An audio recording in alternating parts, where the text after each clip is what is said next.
ఇంతకుముందు చాలాసార్లు ఈ కాన్సెప్ట్ గురించి డిస్కస్ చేసాం. మెయిన్గా మనం ఏదైనా ఒక కంపెనీలో వర్క్ చేస్తున్నాం అనుకోండి, ఫస్ట్ మనకి ఏం జరుగుతుందంటే మనకి ఎయితర్ గిట్ హబ్ లేదా గిట్ ల్యాబ్ అనేటువంటి ఈ రెండింటిలో ఏదో ఒక అకౌంట్ అనేది క్రియేట్ చేసుకోమంటారనమాట. క్రియేట్ చేసుకున్న తర్వాత మనకి ఏదైనా ఒక ప్రాజెక్ట్ వచ్చినప్పుడు ఏం చేస్తారనుకోనంటే గిట్ ల్యాబ్లో కానీ లేదా గిట్ హబ్లో కానీ ప్రాజెక్ట్ క్రియేట్ చేస్తారనమాట. క్రియేట్ చేసిన తర్వాత ఏం చేయాలి, డిఫరెంట్ డెవలపర్స్ ఎవరైతే ఆ ప్రాజెక్ట్ మీద వర్క్ చేస్తున్నారో వాళ్ళందరూ ఏం చేస్తారు అంటే ఆ ప్రాజెక్ట్ని వాళ్ళ లోకల్ సిస్టంలోకి తెచ్చుకుంటారనమాట. లోకల్ సిస్టంలోకి తెచ్చుకున్న తర్వాత ఏం చేస్తారంటే వాళ్ళకు వచ్చినటువంటి టాస్క్ మీద వాళ్ళు వర్క్ చేస్తారు. వర్క్ చేసిన తర్వాత ఏం చేస్తారు, మళ్ళీ దాన్ని గిట్ హబ్ లేదా గిట్ ల్యాబ్లోకి పుష్ చేస్తారనమాట. అంటే ఇక్కడ ఏం జరుగుతుంది, ఎక్కడో ఒక దగ్గర అంటే రిమోట్ రిపోజిటరీ, మన ఇక్కడ రిమోట్ రిపోజిటరీ హోస్టింగ్ వెబ్ ఏంది, గిట్ హబ్ లేదా గిట్ ల్యాబ్ అవ్వచ్చు అనమాట. సో ఎక్కడో ఒక దగ్గర ఉన్నటువంటి ప్రాజెక్ట్ని తీసుకొని మనకు వచ్చినటువంటి టాస్క్ రిలేటెడ్ చేంజెస్ చేసి మళ్ళీ దాంట్లోకి మనం పుష్ చేస్తామన్నమాట. సో దీన్ని ఏమంటారు అనుకోనంటే రిమోట్ వర్కింగ్ అంటారనమాట. అంటే ఏంటంటే రిమోట్ రిపోజిటరీలో ఉన్నటువంటి ప్రాజెక్ట్ని తీసుకొని మనం దాని మీద వర్క్ చేయడం అనమాట. సో ఇప్పుడు ఏం చేద్దాం అనుకోనంటే మన దగ్గర దీపక్ ఆల్రెడీ ఒక ప్రాజెక్ట్ మీద వర్క్ చేస్తున్నాడు. ఆ ప్రాజెక్ట్ పేరు ఏంటి అంటే సురేష్ టెక్స్ యూట్యూబ్ అని చెప్పేసి ఒక ప్రాజెక్ట్ అనమాట. సో ఇప్పుడు ఏంటి అనుకోనంటే రాము ఏం చేస్తాడు అనుకోనంటే ఈ యొక్క ప్రాజెక్ట్ని తీసుకుంటాడు అనమాట. ఈ యొక్క ప్రాజెక్ట్ని తీసుకొని వాడికి వచ్చినటువంటి టాస్క్ మీద వాడు వర్క్ చేస్తాడు. సరే ఇప్పుడు వీడు ప్రాజెక్ట్ని తీసుకోవాలంటే ఏం చేయాలి, మనం ఇంతకుముందు ట్యూటోరియల్స్లో చాలాసార్లు డిస్కస్ చేసాం. ఫస్ట్ థింగ్ ఏం చేయాలి అంటే వీడు ఈ ప్రాజెక్ట్ని వీడు క్లోన్ చేయాలి. సో ప్రాజెక్ట్ని ఏ విధంగా క్లోన్ చేస్తాడు అంటే ఇక్కడ మీరు చూసారా కోడ్ అనే బటన్ ఉంది కదా, ఇక్కడ మీరు క్లిక్ చేస్తే క్లోన్ విత్ HTTPS అనేటువంటి ఒక ఆప్షన్ ఉంటుందన్నమాట. మీరేం చేస్తారంటే ఇక్కడ కాపీ చేసుకుంటారనమాట. అలా కాకుండా ఒకవేళ మీ కంపెనీ SSH యూజ్ చేస్తున్నట్టయితే మీరు ఇక్కడ యూజ్ SSH కొట్టేసి ఒక పబ్లిక్కి యాడ్ చేయాల్సి వస్తుంది అనమాట. సో అది చేశాక మీరు ప్రాసెస్ అనేది ఫాలో అయిపోతారు. సరే ఇప్పుడైతే నేను ఏం చేస్తున్నాను, యూజ్ HTTPS యూజ్ చేస్తున్నాను. యూజ్ చేసిన తర్వాత దీన్ని కాపీ చేశాను అనమాట. సో కాపీ చేసిన తర్వాత ఏం చేస్తానంటే నా లోకల్ సిస్టంలోకి ఫస్ట్ ఈ కోడ్ని తెచ్చుకుంటాను అనమాట. సో ఏ విధంగా తెచ్చుకుంటాను, నేను గిట్ బ్యాష్ ఓపెన్ చేశాను కదా, గిట్ బ్యాష్ ఓపెన్ చేసిన తర్వాత నేను ఎఫ్లో ప్రాజెక్ట్స్ అనేటువంటి ఒక డైరెక్టరీలో ఉన్నాను. సో ఇప్పుడు ఏం చేయాలి, గిట్ క్లోన్ అని చెప్పేసి దాన్ని మనం పేస్ట్ చేస్తామన్నమాట. సారీ ఇక్కడ ఏం జరిగింది, ఎఫ్ ప్రాజెక్ట్సా, ఓకే ఇది కాపీ అయిపోయింది కావాలా, సారీ నేనేం చేస్తాను అనుకోనంటే ఇది కాపీ చేస్తున్నాను, గిట్ క్లోన్ అది పేస్ట్ చేద్దాం, పేస్ట్. ఓకే ఇప్పుడు ఎంటర్ చేయగానే ఏం జరుగుతుంది అనుకోనంటే అక్కడ ఉన్నటువంటి కోడ్ అంతా కూడా ఇప్పుడు మనకు వచ్చేస్తుంది అనమాట. వచ్చిన తర్వాత ఇక్కడ ఈ నేమ్ ఏదైతే ఉందో సురేష్ టెక్స్ యూట్యూబ్, ఇది రిపోజిటరీ నేమ్ కదా, ఈ యొక్క నేమ్తో ఒక ఫోల్డర్ అనేది క్రియేట్ అవుతుంది అనమాట. ఏం చేద్దాం ఎల్ఎస్ చేద్దాం. ఎల్ఎస్ చేస్తే ఇక్కడ చూసారా మీకు సురేష్ టెక్స్ యూట్యూబ్ అనేటువంటి ఒక ఫోల్డర్ అనేది క్రియేట్ అవుతుంది అనమాట. ఇప్పుడు నేను దీనిలో మూవ్ అవుతాను, CD Suresh techs YouTube. Okay so move అయిన వెంటనే మనం చూసుకుంటే ఇక్కడ చూసారా మాస్టర్ అనేటువంటి ఒక బ్రాంచ్ అనేది డిఫాల్ట్గా మనకి అలోకేట్ అవుతుంది అనమాట. సరే ఒక్కసారి క్లియర్ చేద్దాం. సో ఇక్కడ మనకి 2 థింగ్స్ జరిగాయి అనమాట. ఎప్పుడైతే మనం క్లోన్ చేస్తామో క్లోన్ చేసినప్పుడు నెక్స్ట్ టైం నుండి ఈ యొక్క ప్రాజెక్ట్తో కమ్యూనికేట్ అవ్వాలి అంటే మనం ఏం చేయాలి అంటే మనకి డిఫాల్ట్గా ఈ యొక్క రిమోట్లో ఉన్నటువంటి ఈ ప్రాజెక్ట్కి ఒక నేమ్ ఇస్తుంది అనమాట. దాని యొక్క నేమ్ ఏంటి అంటే ఆరిజిన్. సో ఆ నేమ్ చెక్ చేయాలంటే ఏం చేస్తాం, ఇక్కడ మనం గిట్ రిమోట్ అని కొట్టామనుకోండి మనకు చూసారా మన యొక్క సర్వర్కి ఒక నేమ్ ఇస్తుంది అనమాట. అంటే ఏంటి అంటే నెక్స్ట్ టైం నుండి ఇందులోకి నేను ఏమైనా పుష్ చేయాలన్నా ఇందులోకి ఏవైనా చేంజెస్ని అప్డేట్ చేయాలన్నా నేనేం చేయాలి అంటే డైరెక్ట్గా ఈ నేమ్ యూజ్ చేసుకోవచ్చు అనమాట. సో ఈ యొక్క నేమ్ యూజ్ చేసుకొని నేను ఈ యొక్క సర్వర్తో అంటే ఈ యొక్క రిమోట్ రిపోజిటరీతో కమ్యూనికేట్ అవ్వగలను అనమాట. సిమిలర్గా ఎప్పుడైతే మనం క్లోన్ చేస్తామో డిఫాల్ట్గా మనకు ఒక బ్రాంచ్ అనేది ఇస్తారనమాట. అయితే ఈ డిస్కషన్స్ అన్నీ కూడా మనం గిట్ బ్రాంచింగ్ కాన్సెప్ట్లో చాలా డీటెయిల్డ్గా డిస్కస్ చేసాం. సో ఒకవేళ మీరు అది మిస్ అయ్యి ఉంటే మాత్రం ఒక్కసారి తప్పకుండా చూడండి, ఎందుకంటే మీకు గిట్ యొక్క కాన్సెప్ట్ అనేది చాలా అందంగా అద్భుతంగా అర్థమవుతుంది అనమాట. సరే ఇప్పుడైతే నేను ఏం చేస్తాను అనుకుంటే ఒకసారి ఎల్ఎస్ చేస్తాను. సో ఎల్ఎస్ చేస్తే ఏం జరుగుతుంది, మన రిమోట్లో ఉండేటువంటి ఫైల్స్ ఫోల్డర్స్ అన్నీ మనకు వచ్చేస్తాయి అనమాట. చూసారా ఇక్కడ మనకి ఏమున్నాయి, ఇమేజెస్ టెస్ట్స్ ఇవన్నీ ఉన్నాయి కదా. సో ఇవన్నీ కూడా నాకు ఇక్కడికి వచ్చేస్తాయి అనమాట. చూసారా ఇవన్నీ మనకి ఇక్కడికి వచ్చేస్తాయి అనమాట. ఇప్పుడు ఏం చేస్తున్నాను, జస్ట్ ఒక్కసారి క్లియర్ చేస్తున్నాను. సరే ఒక్కసారి ఎల్ఎస్ చేస్తున్నాను. ఎల్ఎస్ చేస్తే మనకి ఈ ఫైల్స్ అనేవి ఉన్నాయి కదా. అయితే ఇప్పుడు మనకి రాముకు వచ్చినటువంటి టాస్క్ ఏంటి అనుకోనంటే home.html ఉంది కదా, home.htmlలో ఒక చేంజ్ చేయాలి. సరే ఇప్పుడు home.html నేను మూవ్ అవుతున్నాను, home.html ఎంటర్. ఓకే నేనేం చేశాను, ఇన్సెట్ మోడ్లోకి వెళ్ళాను. ఇన్సెట్ మోడ్లోకి వెళ్తే మనం బేసికల్గా అప్డేట్ చేయగలం అనమాట, అంటే ఎడిట్ చేయగలం. సో ఇక్కడ మనకి చేంజ్ ఏముంది అంటే hey we will teach all programming languages our motive is to teach అని ఉంది కదా. ఇక్కడ మన రాము ఏం చేయాలి అంటే వీడికి వచ్చినటువంటి టాస్క్ ఏంటంటే please subscribe to our channel అని ఎంటర్ చేయాలి. సో ఎంటర్ చేశాడు కదా. ఇప్పుడు ఏం చేశాడు, దీన్ని సేవ్ చేస్తాడు అనమాట. ఏం చేస్తాడు, ఎస్కేప్ డబ్ల్యూక్యూ అంటే ఇప్పుడు సేవ్ అయిపోయింది అనమాట. ఇప్పుడు ఒకసారి గిట్ స్టేటస్ చేద్దాం. చూసారా మనకి home.html అనేది మోడిఫై అయ్యింది. అంటే వీడికి వచ్చినటువంటి టాస్క్ అనేది వీడు వర్క్ చేశాడనమాట. ఓకే, అయితే ఇప్పుడు ఏం జరిగింది, వీడు లోకల్లో చేంజెస్ చేస్తున్నాడు. అంటే ఇప్పుడు దీన్ని ఇంకా కమిట్ వీడు చేయలేదు. సరే, కమిట్ చేయకుండా ఒకసారి మన గిట్ లాగ్ హిస్టరీ ఎలా ఉందో చూద్దాం. Git log one line all graph enter. ఏ విధంగా ఉంది, ఇది ఇనీషియల్ కమిట్. అంటే ఈ కమిట్ మనకి ఎక్కడ నుండి వచ్చింది, సర్వర్ నుండి వచ్చిన కమిట్. దానికి ఏమేం పాయింట్అవుట్ చేస్తున్నాయి, ఫస్ట్ మాస్టర్ ఏంటి, ఇది మన లోకల్ మాస్టర్. ఆ తర్వాత వచ్చింది ఏంటి, ఆరిజిన్ మాస్టర్. అంటే ఈ మాస్టర్ వచ్చేసి మన రిమోట్లో ఉండే మాస్టర్. అదేవిధంగా ఆరిజిన్ హెడ్ ఉంటుంది అనమాట. ఓకే, ఇది కూడా మనకి రిమోట్లో ఉంటుంది. సరే, అయితే ఇంతకుముందు మనం దీని గురించి డిస్కస్ చేసాం. మాస్టర్ అనేది డిఫాల్ట్గా వస్తుంది అండ్ ప్రజెంట్ మనం ఏ బ్రాంచ్లో ఉన్నాము అనేది ఈ యొక్క హెడ్ అనేది పాయింట్అవుట్ చేస్తుంది అనమాట. సో ప్రజెంట్ మనం మాస్టర్ అనేటువంటి బ్రాంచ్లో ఉన్నాము అండ్ ఒక కమిట్ ఉంది. ఈ యొక్క సేమ్ కమిట్కే ఇవన్నీ కూడా పాయింట్అవుట్ చేస్తున్నాయి కదా. సరే, ఇప్పుడు మనం ఏం చేద్దాం అనుకోనంటే లేటెస్ట్గా చేంజ్ చేసినటువంటి ఈ యొక్క చేంజ్ని మనం కమిట్ చేద్దాం. Okay, Git add dot, so add చేశాను. ఇప్పుడు ఏం చేస్తున్నాను, commit -m updated home page enter. Okay, ఇప్పుడు నేను ఒక కమిట్ ఇచ్చాను. అయితే ఇప్పుడు ఒకసారి మనం హిస్టరీ చూద్దాం. Git log one line all graph. ఇప్పుడు చూసారు ఏం జరిగింది, ఇంతకు ముందు ఈ యొక్క ఆరిజిన్ మాస్టరు, ఈ యొక్క ఆరిజిన్ హెడ్ ఎక్కడున్నాయి, ఫస్ట్ కమిట్కి పాయింట్అవుట్ చేశాయి. ఇప్పుడు కూడా అవి సేమ్ అక్కడే ఉంటాయి అనమాట. అంటే ఏంటంటే మనం కొత్త కమిట్ చేసినప్పుడు అవి మూవ్ అవ్వనమాట. మరి ఏం మూవ్ అవుతుంది అంటే మనం లోకల్లో చేంజెస్ చేస్తున్నాం కాబట్టి ఒక లోకల్ కమిట్ ఏర్పడి మన యొక్క లోకల్ మాస్టర్ ఏదైతే ఉందో అది మూవ్ అవుతుంది అనమాట. అంటే మనకి వచ్చినటువంటి రిమోట్ రిఫరెన్సెస్ ఏవైతే ఉన్నాయో అవి అలాగే ఉంటాయి అన్నమాట. దాని ద్వారా మనకి ఏం ప్రాబ్లం అనేది ఉండదన్నమాట. సో ఇప్పుడు ఏంటి, మనం కొత్తగా ఒక కమిట్ చేసామన్నమాట. అయితే ఇప్పుడు మీరు ఏం చేస్తున్నారు, ఒక ప్రాజెక్ట్ని క్లోన్ చేసుకొని అందులో మీరు వర్క్ని చేస్తున్నారు కదా. ఇప్పుడు ఫర్ ఎగ్జాంపుల్ మీ యొక్క రిమోట్ రిపోజిటరీలో ఎవరో ఏదో ఒక చేంజ్ చేశారు. ఆ చేంజ్ని మీరు ఇప్పుడు తెచ్చుకోవాలనుకుంటున్నారనమాట. అప్పుడు మీరేం చేయాలంటే ఫర్ ఎగ్జాంపుల్, సో ఇది దీపక్ యొక్క రిపోజిటరీ కదా. ఏం చేద్దాము, ఫర్ ఎగ్జాంపుల్ ఇక్కడ ఏదో ఒక చేంజ్ చేద్దాం. ఏం చేద్దామంటే ఒక ఫైల్ని యాడ్ చేద్దాం. Okay, create new file. ఏమని చేస్తున్నాం అనుకోనంటే వీడు కొత్తగా ఒక ఫైల్ని యాడ్ చేశాడు. ఏంటి, టెస్టింగ్ అని చెప్పేసి ఒక ఫైల్ యాడ్ చేశాడు. testing.txt అనుకుందాం. ఇక్కడ ఏదో ఒకటి ఉంది, I'm adding this file to add test cases అనుకుందాం. ఓకే, ఇప్పుడు దీన్ని ఏం చేశాడు, కమిట్ కొట్టేస్తాడు అనమాట. Okay, commit new file. ఇప్పుడు ఏమైంది, ఒక కొత్త ఫైల్ అనేది ఇప్పుడు ఏమైంది, testing.txt అనేటువంటి ఒక కొత్త ఫైల్ అనేది ఉంది. అది ఎక్కడుంది, రిమోట్లో ఉంది. కానీ నువ్వెక్కడ వర్క్ చేస్తున్నావు, నీ యొక్క లోకల్ బ్రాంచ్లో వర్క్ చేస్తున్నావు. లోకల్ బ్రాంచ్ అంటే నీ యొక్క లోకల్ సిస్టంలో ఉన్నావు. మరి ఆటోమేటిక్గా ఆ చేంజ్ మీ దగ్గరికి వచ్చేస్తుందా, ఒకసారి ls కొడదాం.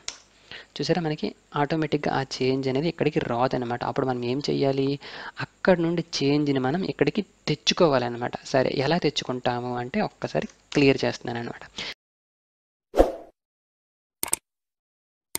ఇక్కడ మనకి 2 ఆప్షన్స్ ఉన్నాయన్నమాట. ఫస్ట్ మనం ఏం చేసుకోవచ్చు అంటే అక్కడ నుంచి చేంజెస్ ఇక్కడికి ఫెచ్ చేసుకోవచ్చు అనమాట. ఫెచ్ అంటే ఏంటి అంటే అక్కడ నుండి చేంజెస్ ఇక్కడికి వస్తాయి, జస్ట్ వస్తాయి అంతే.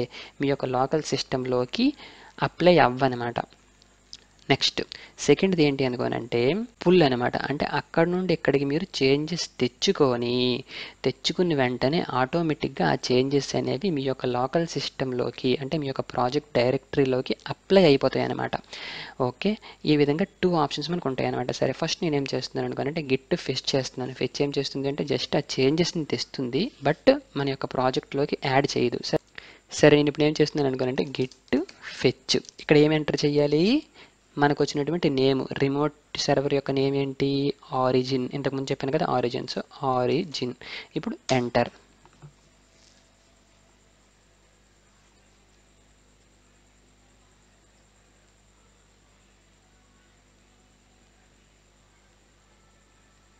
సో ఇప్పుడు ఏమైంది, మనకి సర్వర్ నుండి చేంజెస్ అనేవి వచ్చాయి అనమాట. ఓకే, ఇప్పుడు ఒకసారి ఎల్ఎస్ చేద్దాం.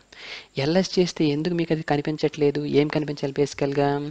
ఇక్కడ చూసారా టెస్టింగ్.txt ఉంది కదా, మరి ఇక్కడ ఎందుకు కనిపించలేదు? నేను అదే చెప్పాను, మీరు ఎప్పుడైనా ఫెచ్ చేస్తే ఆ చేంజ్ మీకు వస్తుంది, కానీ మీ యొక్క ప్రాజెక్ట్ డైరెక్టరీలోకి అప్లై అవ్వదు. సో ఇప్పుడు మనకి రిమోట్ నుండి చేంజెస్ వచ్చాయి. ఆ చేంజెస్ ఎక్కడ ఉన్నాయి? మరి బేసికల్గా ఆ చేంజెస్ ఎక్కడ చేసాం మనం? మాస్టర్ బ్రాంచ్లో చేసాం, అంటే ఆరిజిన్ మాస్టర్ బ్రాంచ్లో చేసాం కదా.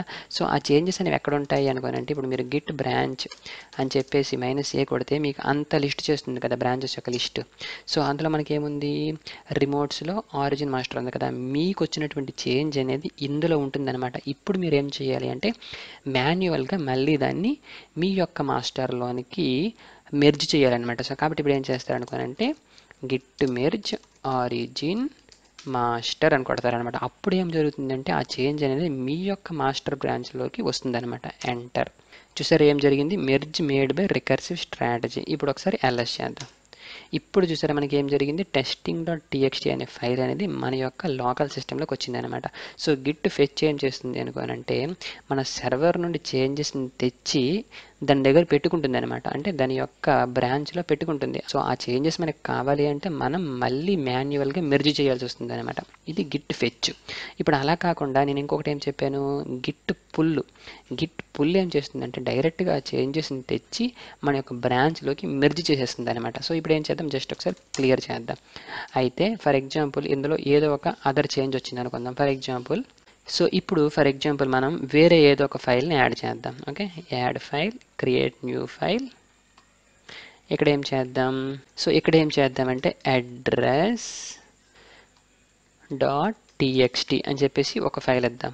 సో ఫైల్ ఇచ్చేసి ఏం చేద్దాం, I am adding our office address, ఏదో ఒక టెస్ట్ అనమాట. సో ఎంటర్ చేసిన తర్వాత దీన్ని కమిట్ చేసేద్దాం. ఇప్పుడు ఏం చేసాం, ఒక కొత్త ఫైల్ని మనం యాడ్ చేసాం కదా. ఇప్పుడు ఇక్కడ ఏంటి ఉంది, మనకి address.txt ఉంది. ఓకే, ఇప్పుడు నేను ఏం చేస్తాను అనుకోనంటే, ఇది లేటెస్ట్ చేంజ్ కదా మన యొక్క సర్వర్లో. ఇప్పుడు నాకు ఆ చేంజ్ కావాలి అనుకుంటే నేను ఏం చేస్తాను, గిట్ పుల్. ఇంతకుముందు నేను ఏం చేశాను, గిట్ ఫెచ్ చేశాను. సో ఫెచ్ చేసినట్టు ఏమైంది, వచ్చింది, కానీ అది అప్లై అవ్వలేదు ఆటోమేటిక్గా, నేను ఎక్స్ట్రాగా అప్లై చేశాను. ఓకే, ఇప్పుడు ఏం చేస్తాను అనుకోనంటే git pull origin. Okay, git pull, ఇంతకుముందు ఏం చేసాం, గిట్ ఫెచ్ ఆరిజిన్. ఇప్పుడు ఏం చేస్తున్నాను, git pull origin master. Okay, ఏం చేస్తున్నాను అనుకోనంటే నేను మాస్టర్ నుండి చేంజెస్ని తెచ్చుకుంటున్నాను అనమాట. Okay, git pull origin master, enter.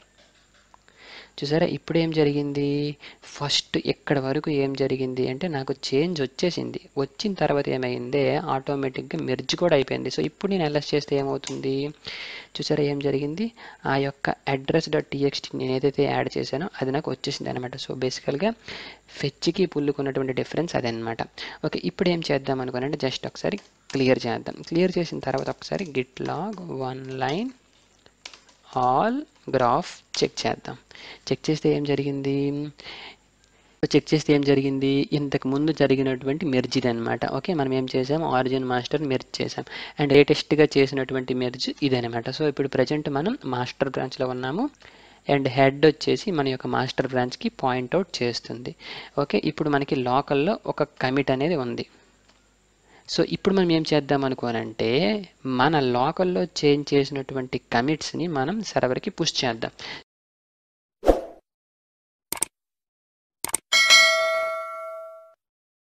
సరే ఇప్పుడు నేనేం చేస్తున్నాను అనుకోనంటే జస్ట్ ఒకసారి ఎల్ఎస్ చేస్తున్నాను. సో ఎల్ఎస్ చేసిన తర్వాత ఒకసారి గిట్ స్టేటస్ చేద్దాం. సో గిట్ స్టేటస్ చేస్తే మన యొక్క వర్కింగ్ ట్రీ అనేది క్లీన్గా ఉంది. ఓకే, ఇప్పుడు నేనేం చేస్తున్నాను అనుకోనంటే ఫర్ ఎగ్జాంపుల్ నేను about.html ఏదో ఒక చేంజ్ని చేస్తాను అనమాట. Okay, about.html. Okay, and insert కొట్టాను. ఇన్సర్ట్ కొట్టిన తర్వాత more videos are coming soon, please subscribe. Save చేశాను, యాడ్ చేశాను, git commit -m updated about page. Okay, just ఒకసారి క్లియర్ చేశాను అనమాట. సో క్లియర్ చేస్తే ఏంటి, ఇప్పుడు మనకి ఏంటి, గిట్ లాగ్ హిస్టరీ చూస్తే వన్ లైన్ ఆల్ గ్రాఫ్ చూస్తే ఏమైంది, మనకి ఒక కొత్త కమిట్ అనేది మన యొక్క లోకల్ ప్రాజెక్ట్లో ఉంది. ఏంటని, ఏంటని అప్డేటెడ్ అబౌట్ పేజ్ అని చెప్పేసి. ఇప్పుడు నేను ఏం చేస్తాను అనుకోనంటే ఈ యొక్క చేంజ్ని నేను సర్వర్కి పుష్ చేస్తాను. సో ఏ విధంగా పుష్ చేస్తాను అనుకోనంటే గిట్ పుష్ ఆరిజిన్. ఓకే, ఏ బ్రాంచ్లోకి పుష్ చేస్తున్నాను? మాస్టర్. అయితే ఇక్కడ ఒక్క విషయం గుర్తుంచుకోవాలి. అయితే ఇంతకుముందు మనం ఏం చేసాము అంటే లేటెస్ట్గా ఉన్నటువంటి చేంజెస్ని మనం సర్వర్ నుండి తెచ్చుకున్నాం కదా. కాబట్టి ఇప్పుడు నేను పుష్ చేస్తే నాకు ఏం ప్రాబ్లమ్స్ రావన్నమాట. అలా కాకుండా ఒకవేళ సర్వర్లో ఉండేటువంటి చేంజెస్ని మనం తెచ్చుకోకుండా పుష్ చేస్తే మనకి ప్రాబ్లమ్స్ అనేవి వస్తాయి. ఎందుకంటే అక్కడ ఉన్నటువంటి కోడ్ మీ దగ్గర ఉన్నటువంటి కోడ్ మధ్యలో డిఫరెన్స్ అనేది ఉంది కాబట్టి. అందుకోసమే ఎప్పుడైనా కూడా గిట్ పుష్ చేసే ముందు ఎప్పుడు కూడా మనం ఏం చేయాలి అంటే ఫస్ట్ గిట్ పుల్ చేయాలన్నమాట. Git pull origin master. Git pull origin master చేసిన తర్వాత ఏం జరుగుతుంది అనుకోనంటే ఫస్ట్ మనకి సర్వర్లో ఉండేటువంటి చేంజెస్ అన్నీ మనకి వచ్చేస్తాయి అనమాట. సో మన యొక్క ప్రాజెక్ట్ లోకల్లో ఉండేది అప్డేటెడ్గా ఉంటుంది. ఆ తర్వాత మనం ఏం చేయొచ్చు అంటే మన దగ్గర ఉన్నటువంటి చేంజెస్ని మనం అప్డేట్ చేయొచ్చు అనమాట. అంటే బేసికల్గా పుష్ చేయొచ్చు అనమాట. సో ఇది బెస్ట్ ప్రాక్టీస్. ఎప్పుడు కూడా మనం పుష్ చేసే ముందు 100% పుల్ చేయాలి. So enter. సో ఏమని చెప్తుంది?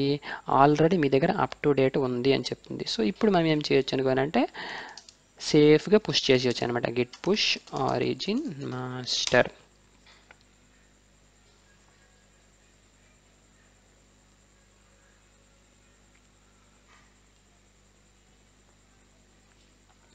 సో ఇప్పుడు ఏమైంది?